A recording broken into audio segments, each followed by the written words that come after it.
So how's the come down after a Polaris event? Have you managed to recover in the days after the event? Yeah, I think this time I overdid it a little bit on the junk food and maybe the booze as well. Around the whole weekend, you know? You did an Irish goodbye on the Saturday night because we were all staying in the same hotel afterwards, and we were there, and I just went to the bathroom. I came back and you just disappeared, vanished. Mate, I did loads of those on each night, just suddenly disappear.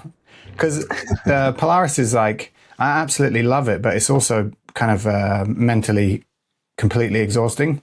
And, you know, like, there's so many people there that I like talking to and I want to talk to, but eventually my social battery is just dead. And if I start saying goodbye to somebody, not just me, but anyone in the situation, you start saying goodbye, and suddenly there's like 20 people in a room that you have to say goodbye to, and I just can't be bothered. So I just get up and walk off. Like, just dipped. Yeah.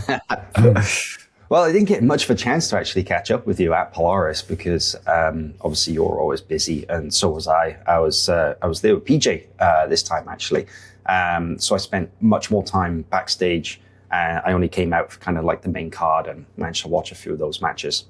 I was filming with PJ, so check out, there's a little vlog on his YouTube channel, which is kind of cool. It was a great event though. The one thing that really stood out to me from this event was just the atmosphere and the crowd. The energy was just so good. And I think that's probably because there was some absolutely incredible prelim matches that fed into what was a really cool kind of main card as well, right? Yeah, the atmosphere was probably the best we've had in a long time. It's funny because London was kind of a slow start for us in the beginning. Like we assumed that, in the early days of Polaris, when we first went to London, we sold out like straight away. It was amazing. One in particular, we had Dan Hardy was helping us with like commentary. And I think on the same day, they had a UFC press conference across the hall in the O2. And Dan like led the press conference for the UFC. And then at the end, he said, right, I'm going next door now to watch Polaris. If you want to come with me, there's tickets on the door. And in literally like the Pied Piper, he led like 100 people straight from the press conference into Polaris. That was cool. But then, you know, we didn't go back for a while. Then we went back, didn't sell as many tickets as we wanted. And then now it feels like, I don't know, we've got the right mix of people on. And, you know, obviously the name has grown a little bit in the years. And it was really good, like completely sold out downstairs, half sold out up in the balcony, loads of special guests, really good atmosphere. Yeah, really fun. It was. And I think that it's always kind of the magic formula for these events is to, you know, stack the card with lots of local talent. And there were some really, really good London-based grapplers on this event, from the earliest of prelims right through to kind of the top of the main card, even championship matches. So it was great. The guys were really into it. I enjoyed it a lot, and there were some really, really cool results. A 50% submission rate on the main card, which is always nice. So out of 6 matches on the main card, half of them ended by submission. That's always cool. So that's some pretty good matchmaking, because you want competitive matches, but you need those highlights as well, right? Yeah, I mean, the evenly matched people don't often make for the most exciting matches. So, although I think that's Owen and Gianni proved that wrong. Very true. Yeah, very exciting. Yeah, it depends. Yeah, there's a lot of factors. That's why matchmaking is not easy. You know, no, it's more art than science. Yeah, man. Speaking about it, the Owen and Gianni match for me was fight of the night. It was just absolutely incredible, from start to finish. It was just. I was a little bit nervous because sometimes you get 2 specialists in the leg game, Owen with his leg locks, Gianni with his Delahiva Berimbolo, and sometimes they kind of cancel each other out and they just end up scissoring for 15 minutes, and it can be really, really tedious to watch. And it was not that at all. It was incredible. There was everything. There were scrambles, there were takedowns, there were submission attempts, there were sweeps, it was just so good. And man, the pace that they kept up for that 15 minutes as well was incredible. So that match I know is on the Flow Grappling YouTube channel for free. So make sure you go check that out if you haven't seen it yet, because it is freaking awesome. One of the best matches I've seen in a long time. Yeah, loved it. Kind of went how I was hoping it would go. Yeah, just non-stop. I mean, usually lighter guys don't do too much stalling, but they might get stuck in certain positions, I guess. But yeah, it was good. Really fun. Yeah, there was only the briefest moment of 50-50. It didn't last long. So, but I mean, we don't want to break down every single match and every single result, but let's just pull out some highlights from the main card, first of all, highlights, and then we can maybe pull out some notable undercard matches as well. So what stood out for you? Yeah, I enjoyed all the subs. It was great to see Kendall get a sub. A pretty decisive one too. And she hadn't competed for a while. And I can't remember what her kind of submission rate was like before, but I have a feeling she probably wasn't winning too much by sub. I can't remember, but that was good to see. Although Annabelle, I think she was carrying a couple of injuries into the match, especially having done ADCC trials not so long ago. But that doesn't take anything away from the fact that it was like a pretty masterful performance from Kendall. Agreed. Yeah. I mean, Kendall just did such a great job. Passed, mounted, smashed, and then picked up the submission, I think, with like literally about 2 seconds left on the clock. It was incredible.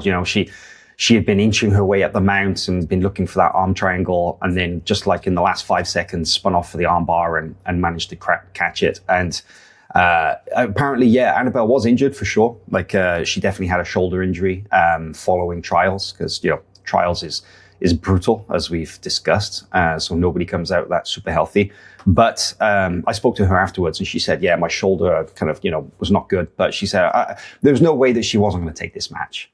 Even being hurt, she understood the significance of going up against a black belt world champion like Kendall. She wanted to test herself. But hey, that's what happens sometimes, But I think it was really cool because I loved seeing Kendall come back after such a long layoff and proving that she's still right there at the top of the world in terms of women's jiu-jitsu.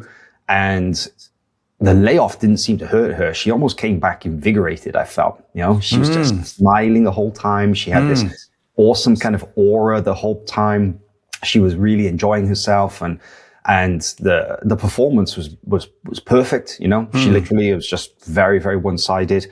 But not taking away anything from Annabelle, because I feel like, the age difference between the two, I feel like this is an obstacle in the beginning of Annabelle's career, as opposed to, a statement that, she's not. Oh, yeah, for sure. Yeah, she's so young still. Plus, Kendall did outweigh her. So, I mean, the kind of odds were stacked against her a little bit.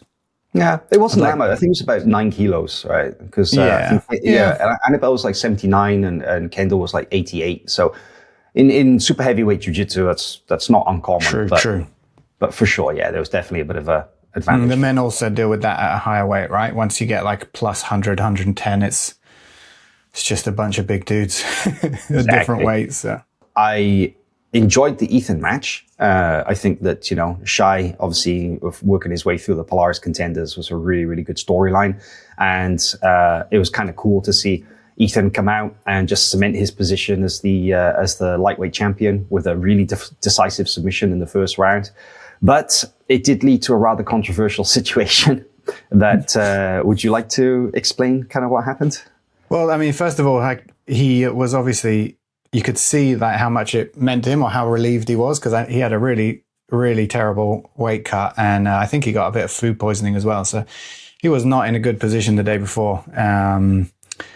But the second he weighed in, after some drama, the second he weighed in and started eating and drinking, he bounced right back, and you could just see how excited he was to get going. But decisive win. I mean, Shai had a couple of good moments, but Ethan just like imposed the game plan, and then immediately said how much he wanted to go to UFC BJJ. And all of us were on such a high for the whole event, because the event was running flawlessly, the crowd was amazing, the matches were amazing, and then the final thing from that event was like, no.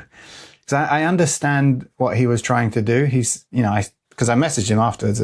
I spoke to him and he said he's just trying to create like interest. Maybe I can unify the belts, or if I get this belt, then when I come back here, it'll be more exciting because I'm like a double belt holder. But I was like, yeah, but that's not how it works, because if you ended up winning a belt at the UFC, they wouldn't let you come back to Polaris. And also, like, there's other ways to do it. we really did look after Ethan in terms of like the purse, you know, like we do with everybody, accommodation. But basically, we poured a lot into him, you know, and then for him to immediately talk about going to another show was not the greatest move. I would say that, and having talked to Ethan backstage after this as well, because there was just this moment when I felt like everybody in the crowd just kind of went as he said it, and I was right down at the front, and you were sat a couple of rows behind me with a bunch of the other guys from the team, from the Polaris team. And I looked around, and it was like that moment in the movie where it's just every single person just did that collective like face palm. You know, it was like, no, really. And then we went backstage, and a bunch of the guys were kind of like, I'm talking about other competitors. They were like, "Did you hear what he said? I can't believe he did that." And you know, everybody was talking about it, about how he's like shitting on Polaris and stuff. But then they brought it up to Ethan. They were joking about it. And he didn't have any idea about what he said was wrong, you know? And he's kind of like, well, I just, you know, you got 10 seconds to get people's attention. I just wanted to like drop a quick message and, you know, like unify the belts. And they're like, yeah, but bro, you're promoting a rival promotion. And he's like, no, unify the belts, you know? He genuinely, there was no malice in it whatsoever. I believe that. Honestly just didn't understand that he was promoting a rival promotion on, you know, so whatever, like Ethan, basically he fucked up. I think that that ongoing joke about the simple man it's actually based in a lot of truth. You know, I think Ethan is one of the dumbest smart people I've ever met, because he's not stupid, but he is dumb sometimes. So, I mean, it kind of ties up loads of the things we were talking about, because, you know, on the one hand, the athlete is out for themselves, which is fine. They want to, you know, get the biggest matches and make the most amount of money in the short amount of time, which is their prerogative. Then there's like exclusive contracts. Now, Ethan is not exclusive with us, so he doesn't really have any motivation to exclusively support us, you know. If he had been, then that would have been a different matter. You know, there'd be no question of him calling out another promotion. So yeah, like there's a lot of different aspects there of how a speech like that ends up coming out and then how it's received. Yeah. I do feel though that the response, the clip that you guys put out with the AI generated voiceover was the perfect response, because you know you have to make light of a situation like that. You know, everybody's posting the clip and joking, and you know that was the best possible response. We debated about it. Like I did it for a joke, because I thought somebody clipped it and then sent it to me, and I was thinking, damn, I'd just love to just chop out that one word and just replace it with Polaris. And I was like, actually, I'm just going to rewrite the whole speech. So I did it for a joke, and I sent it to a couple of people, and everyone was cracking up. And then we were like, shall we just post it? Like, yeah, why not? Yeah, that was classy. That was really funny. That was great. But yeah, definitely got people talking. I mean, Ethan got what he wanted. He got a lot of attention from that. So yeah. But yeah, great main card. Lots of really good matches. A couple of really, really good finishes on the undercard as well. Two kind of like weird spinal neck crank variations. There was a Scottish twister, and there was an executioner as well, which were just absolutely savage submissions, and they literally in back-to-back matches as well. That's the kind of stuff that goes viral as well, and that's what you're always really hoping for as a promoter, right? Yeah, one after the other. Like the crowd couldn't believe it. And then, you know, even Flow. One of the really cool things about being on Flow is they're promoting. Now, if there's a good match on the prelims, that will be shared through Flow's official channels. And so these prelim guys are getting recognition, which is really nice. And yeah, they've shared that, and there's been a lot of dialogue about that. So it's fun. Shout out that Asim Hussein, who lost by the guillotine. It's Ramadan, so he was fasting. He's another guy that said, similar to Annabelle, like, I wasn't going to miss this opportunity, basically. He said, like, under any other circumstance, I almost definitely wouldn't have competed, because he's completely drained and not in perfect condition, but he just really wanted to do it. So I appreciate that. Yeah, that's huge. That's really, really tough to try and even just training during Ramadan, I've heard is really grueling, but to compete as well, that's another level. We had a great question come in, or a great comment come in from one of our Patreon supporters, Grant Brown. And he mentioned about how obviously it was another excellent show, prelims and main card, a crowd were loud. But he had a question about when the athletes do stand out on the prelims like that, how does that selection process feed into future cards for both the prelims and the main? And I guess that's a great question, because we've talked about this before, about how some people have worked their way up from the early prelims onto the main card. But I guess when they're hitting those highlight reel finishes like that, it makes your job a lot easier in inviting these guys back. And if they keep that momentum going, I guess there will be a place for them on the main card in the future, huh? Yeah. I'm literally just thinking about it now. So, some people think this is a kind of like a dirty word or a dirty concept, but people have to sell tickets. Like, it's a pro show with an audience, and without the audience, there's no atmosphere. So the people on it have to sell tickets. And so if somebody comes on, you got like, a positive column for them is if they perform really well. Another positive column is if they sell loads of tickets. There's others, but those are two of the main things. Like, just one of those is good, but both of them is amazing. So, for example, Chloe Roberts against Lucy Maximo was an amazing match, and Chloe brought loads of people. I'm pretty sure Lucy did as well. So you had loads of people in the crowd cheering and an amazing match. So that was incredible. Like, we'll definitely have those guys on again. But then in terms and I imagine probably a little bit higher up in the prelims as well, like approaching main card, right? Yeah. But then also, like, into consideration, like if we did a card in Scotland, it probably wouldn't make sense to bring them there because it's going to be a lot harder for them to sell tickets. So then you have to weigh up the performance versus the ticket selling. And then I was going to say that in terms of getting onto the main card, it's, in some cases it can be like fairly linear. But the leap between the prelims and the main card is really big. And the main card has to cater to an international audience and like an American audience and stuff like that. So I was just thinking in my head, like Owen Jones as the example, right? Really good performances on the prelims, then competing overseas and increasing his name in that way, whether it's like ADCC or other super fight shows. Then it's really easy to graduate to the main card here because he's bringing in people from all the other shows that he's done and all the other things. Like if somebody exclusively stays basically in the UK, they can definitely get up to the main card, but it's going to be easier if they're really trying to make a living as a professional jiu-jitsu competitor and competing all over the world, because the main card has to have some international appeal, basically.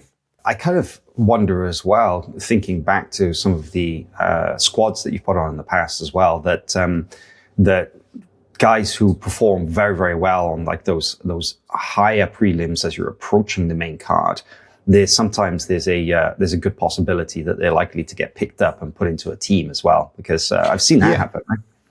Yes, the teams thing is a bit different because you have a bit of room to try new people, or especially region-based teams. That's right. I mean, in general, it's good to be on the prelims and to perform well. This will open opportunities for you. Yeah. Yeah. And speaking about the teams, there was the big announcement. You teased it in the last episode, but everybody was talking about it last weekend, that the next event in Dublin, Polaris 37, will be a squads, and it will be Team Polaris versus Team BJJ Stars. So that's going to be really fun. Now, I'm not sure if you're able to confirm any names from the Polaris team so far. Is it still like in the mix? I mean, are you going to be bringing back the entire squad from the last one that you had earlier this year against WNO, or are you going to slide in a couple of different names? Currently, most of that squad is in.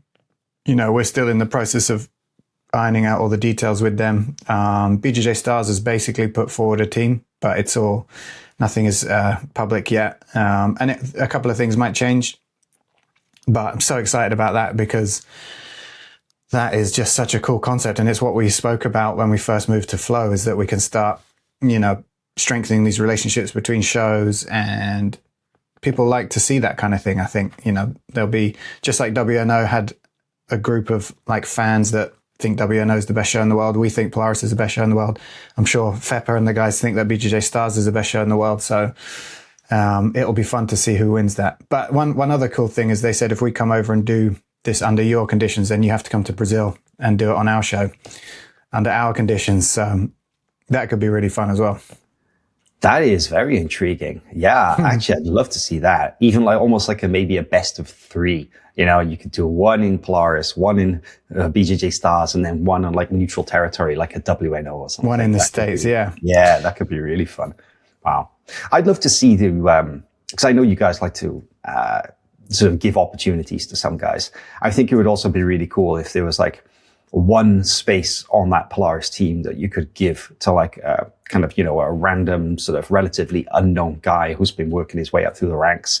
Somebody like almost like a Frank Takojo, who pretty recent brown belt. I think he got his brown belt last year, but defeated black belt Bruno Jardim on the last Polaris by submission. Yeah. The guy who you've been working with for years, supporting. It would kind of be cool to like pluck a guy from relative obscurity and put him in the midst with all these pros and kind of see what he can do against high level pros from a rival promotion. So that's really fun from an audience perspective, but the teams themselves become super protective about the team, and they don't want to lose, so they want to minimize risk. So there's always like a balance between what's going to be the most fun to watch, and people just don't want to lose. So, well, fair play, of course. But then my question is that when it comes to the team selection for the Polaris, who's responsible for that? Is it purely a Polaris management decision, or are you working with like a specific team captain or somebody who kind of like is also involved in the selection? How does it work? So I don't do too much of that now, because I used, when we were much smaller, there was just a very small group of us doing everything, and as soon as I had the chance to back away from that a little bit, I did, because I kind of like the relationship with the fighters that I have to be a bit more easygoing, because it gets complicated once you start talking about money and contracts and things like that. It can change things. So I needed a little bit of a distance between myself and the guy. So it's not me doing that, but it's basically at this point now, I think it's a group chat. And it's a kind of mutual decision. Like there'll be a suggestion, or there'll be, all right, this guy can't do it. Do you guys have any ideas for someone you want to put in there? And they might say someone, then we talk to that person. They might be unavailable, or they might want $400,000. We say, no, that's not going to happen. It's like a group decision between the team and us. Yeah. Any final thoughts on the Polaris event before we move on? No, it was just really good. You could talk about almost any match on there. They were all really good. Everybody brought a little group of people to support them, or in some cases a big group. And overall, one of the most fun events that we've done. Yeah. Agreed. Yeah, I really enjoyed it. I thought it was great fun. It was a fantastic event from start to finish. So I suggested a topic for this episode because we have discussed this a little bit in the past, but I've noticed that, especially with this last week, there's been a big event in Brazil, Hype Fighting. It is a trend of MMA fighters dabbling in grappling matches. And the most notable example is that of Arman Tsarukyan, who just cannot be stopped. So this guy did 3 grappling matches last year. He did ADXC versus Patricky Pitbull. He did ACB versus Benson Henderson. And then he did a match against Shara Bullet on the Hype. And this year, he's already competed in the RAF wrestling versus that influencer dude, Georgie Poulas, who take me down with $1,000. And he just competed, it was last night for us, on Hype in Brazil against Mohamed Mokaev. So Arman, while they can't seem to get him any MMA fights, he is just off doing sidequests, doing non-stop grappling matches, which I personally love. I think it's great. I'm a big fan of Arman. I like his vibe, but I love the fact that he's willing to go out there and test himself in all these different formats. But it is interesting because there's always been a little bit of MMA fighters jumping in and doing some grappling matches here or there. I mean, you've had loads of really high-level MMA fighters on Polaris in the past. But we don't see it so much now, and it only seems to be happening on a couple of events. But we are seeing some big name guys from MMA compete on events like ACB and like this in Hype as well. And I just wanted to hear your thoughts about what you felt about big name MMA guys competing in grappling matches while also still active in the world of combat sports. Yeah, I love it. They almost always have a particular style, like a very kind of aggressive, like headstrong, practical grappling style. So it's usually pretty exciting. And like you said, it's like a side quest for them because no one's punching them in the face. You know, it's usually less money. It's just something that they do to stay active. And sometimes that like playful attitude can make for fun matches. I have to say, we feel the pressure less to include MMA guys on our cards now that we've moved away from Fight Pass. But just thinking about it now, like they used to bring, you know, a lot of eyes to the show. Some of these guys have got hundreds and hundreds of thousands of followers, 1 million plus, 2 million, you know. There's definitely like a shortcut to bringing eyeballs to a show. I like watching it. We've had, who have we had? Uriah Faber, Benson Henderson, Luke Rockhold. Yeah, we've had loads of good guys. Yeah, you've had some really big names over the past, like former UFC champions, which is huge. There was the event this week in Brazil, in Rio de Janeiro, Hype. It's a Russian promotion. And they had Arman Tsarukyan versus Mohamed Mokaev, Bryce Mitchell versus Gian Silva, Shara Bullet versus Edson Barboza. And Arman actually put Mokaev to sleep with a rear naked choke, which was pretty sick. That clip's doing the rounds at the moment. But yeah. I do like it, but I think I prefer when it's an MMA guy versus an MMA guy as opposed to an MMA guy versus a jiu-jitsu guy, because I feel like the contrast in styles and strategies between MMA grappling and pure jiu-jitsu grappling doesn't always lead to the most exciting matches, right? It often leads to a guy very disengaging and kind of like avoiding, sort of entering into the jiu-jitsu guy's guard. You know, a lot of the time, pure jiu-jitsu guys struggle to get their games going against a really solid MMA guy. It's just, I think sometimes you need to put the MMA guys against each other to see the best out of them. Yeah, that makes sense. I mean, it's usually, yeah, like you said, like the MMA fighter trying to avoid a leg lock or, you know, getting entangled in some newfangled way that they don't understand. I just wanted to say, like, Hype fighting, I consider myself like fairly well informed about what's going on in the grappling world. Never heard of them until about 2 weeks ago. And they've got 600,000 followers and doing these insane matches. Like, what the fuck? Where did they come from? How did I not know about them? They blew up very recently. I really wasn't aware of them until the end of last year either. I think that they've been, you know, quietly picking up a lot of steam over the last couple of years, specifically in Russia. Is it those guys who are running that crazy that crazy Ultimate Fighter style reality show in Thailand where they were just constantly brawling in the house? And I think it was those guys. I think that was from right. Hype. I could be mistaken, but they've definitely been working a lot with primarily Russian fighters, Russian athletes. But is it based in Brazil? No, it's a Russian promotion. So this was their first event in Brazil, I want to say. Dude, the arena's empty. I'm just looking at their Instagram now. Pretty it's quiet. Bizarre. Yeah, pretty quiet for sure. Probably in one of those Olympic stadiums that they have left over from the 2016 Olympic Games. Yeah, it's literally empty. It's mad. Oh no, it's not. There's probably a couple of thousand people in there, but it's such a cavernous arena. Looked empty. Yeah. I think that all the spectators were kind of on one side of the arena, and there was a huge part which was just empty. So kind of weird. But ACB is doing it quite a lot as well. They're bringing over a lot of names from the world of MMA to compete in grappling, and also in that sort of strange like Kyokushin grappling hybrid that they have. Oh yeah, where they allow like body punches and kicks, is it? It's basically combat jiu-jitsu, but you're allowed body punches, kicks, knees to the, from standing and on the ground.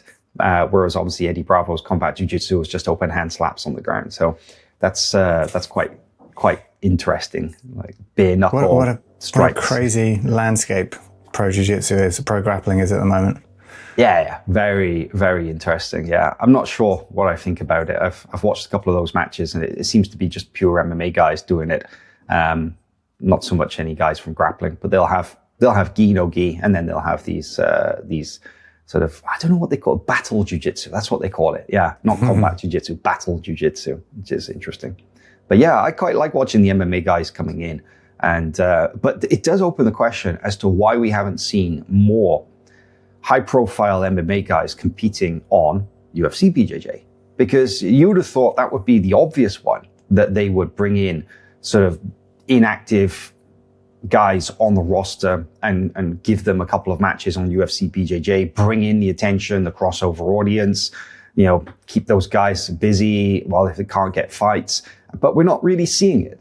And I do wonder if that is a strategic decision by UFC BJJ. It's like, no, we're not going to rely on the MMA so much. We're going to build up these jiu-jitsu guys first. But I think it would kind of make sense to bring over some more MMA guys. Yeah, I mean, it's pure speculation, but that could have been like a stipulation from the top, Right, we're building a different sport now with different athletes, and no shortcuts, no crossover matches. Just see if it can stand on its own 2 feet. I mean, like we said before, they've got IBJJF world champions, ADCC champions. They're purely focused on the jiu-jitsu side of it. So yeah, but I mean, they could easily put Arman headline a match, and suddenly there'll be 10 times possibly the interest. But I don't know. I mean, Mikey did call out Arman after his last win. Oh yeah, so fuck, that would be good. That one I want to watch.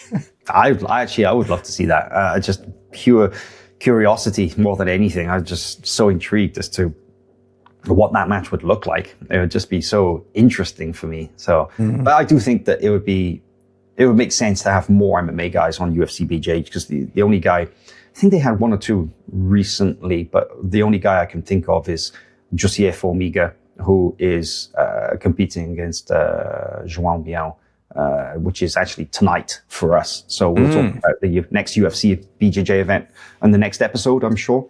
But yeah, not many high-level UFC guys competing in UFC BJJ, but I think that would be cool. I'd love to see Andrew Tackett go up against a legit UFC light or welterweight guy, or I'd love to see a guy come in and go against Ronaldo Jr. at the middleweight. I think it would make things really interesting.